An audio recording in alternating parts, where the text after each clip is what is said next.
Merry Meet, Annie here. This video is in response to this week's topic on pagan perspective, which is ancestors, and if we honor them, how do we honor them?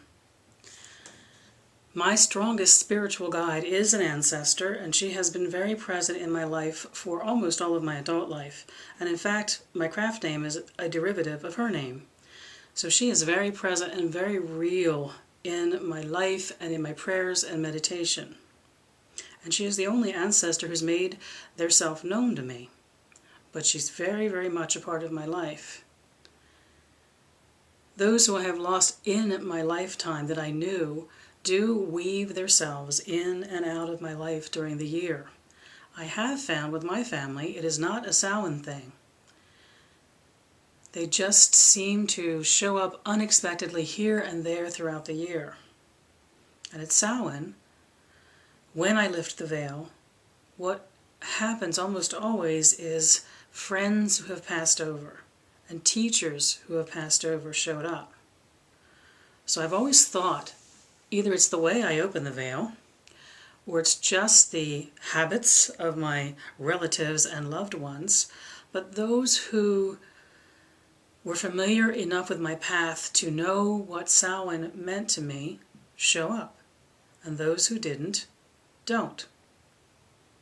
And I don't know if it's just a party that the others are not interested in attending, or if they have so solidly moved on to whatever comes next for them that they're no longer connected to this place.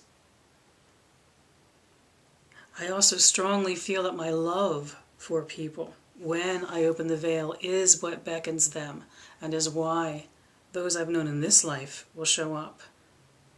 And ancestors are off doing whatever it is that ancestors do. My loved ones tend to show up in meditation and prayer and in ritual unexpectedly throughout the year. I'll just turn around in a circle and someone's sitting there, real as life, that surprises me. So they don't tend to work on my schedule, and they don't tend to seem to understand that there is this night in the year when the year is new and vulnerable and open, that we welcome them particularly. Now I have good old reliables who show up almost every Samhain, and in fact sometimes they show up and seem more interested in each other's company than they are mine.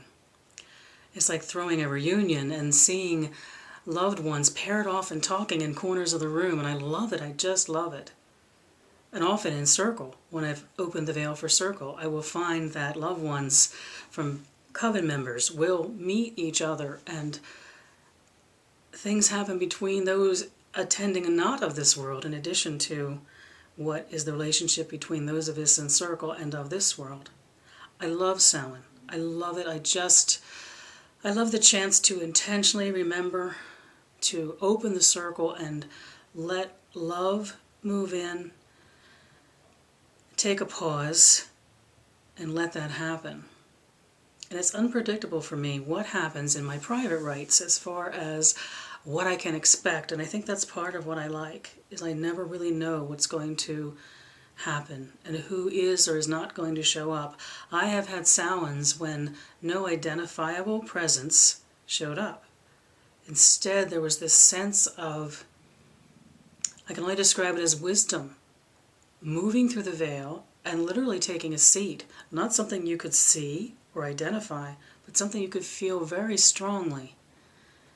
And there have been times when other people in my circle experienced the same thing at the same time, and that's wonderful because it's a part of mystery to explore.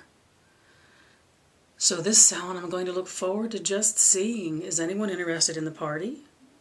The candle is going to be lit, there's wine on the altar for them, and we'll see who decides they would like to spend some time with us. Now, as far as how I include them in my practice, other than Samhain, when it really is a matter of opening the door and welcoming anyone who'd like to join as they come and go during the ritual, I do set aside time in remembrance, in remembering what I learned from loved ones, in acknowledging what there is in me that is them, and just letting myself love and be loved and feeling. You know, when you love someone, that flow between you and them is unlike that with you and anyone else. So there's always such a unique pattern to the love and affection that you have for departed loved ones.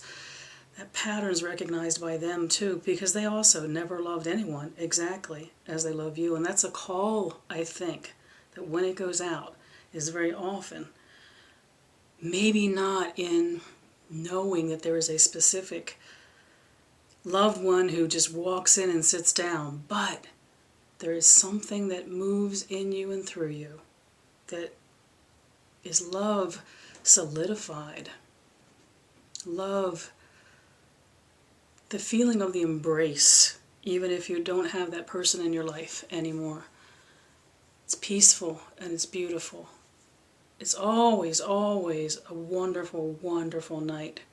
It's also a night that I really need to be outside. I'm happy to do ritual just about any place, but I have found that Samhain, I don't care if it's raining or sleeting or has turned frigidly cold, although this year it's going to be, I think, clear, but especially warm. Samhain has to be outside, opening arms up to the night and welcoming those who would like to stop by. Sometimes I wish it were more predictable when I'm particularly missing someone. I so desperately wanted, the first couple of years that my familiar was gone, I desperately wanted him to show up. But he was off to something better, and he didn't show up. But other beloved pets have. I think that's part of what I really, really enjoy, is like throwing open your front door to expect company and then waiting to see who stops by. It's like an open house. I just love that feeling. And I also love being in circle with my coven mates. We seem to have had years now where there have always been passings, expected and unexpected, of loved ones in our lives. And there's always something to pass around circle. There's always stories to be told. There's always laughter, and there's always the freedom to cry again in each other's arms. Remembering is such a powerful experience, and being lost in memory and letting yourself be loved again and letting yourself love again. It's one of the most beautiful things that we can experience. I'd like to think I'm good at it throughout the year, and I do find that my loved ones tend to show up here and there at unexpected moments in very real ways, but still intentionally pausing and then quietly waiting to see. Loved ones and teachers especially stop by, even if just for a moment. Very special night. And then when it's done, and when I'm alone, the work of circle's done, and my coven mates have gone home, and I retire to my private space, then it's the time for me to quiet down and sit down. And the simple act of lighting a black candle before my mirror. And very often that's the moment at which I will know that a loved one is present. It's a feeling of being watched over, if rarely actually seeing an actual representation of them. It's the feeling of they're watching over me. Sometimes it makes you feel like you're still a child, that you remember older ones who have passed on, who guided you when you were young. And I'm old enough now that I remember now when I have been the elder and lost a young family member or a young friend. It is so beautiful to sit down with the memory of them, whether they have chosen to show up or not. And in my case, so often, it's me alone with my beautiful memories and loving every moment of it. I wish you the memory of love for Samhain. Merry part.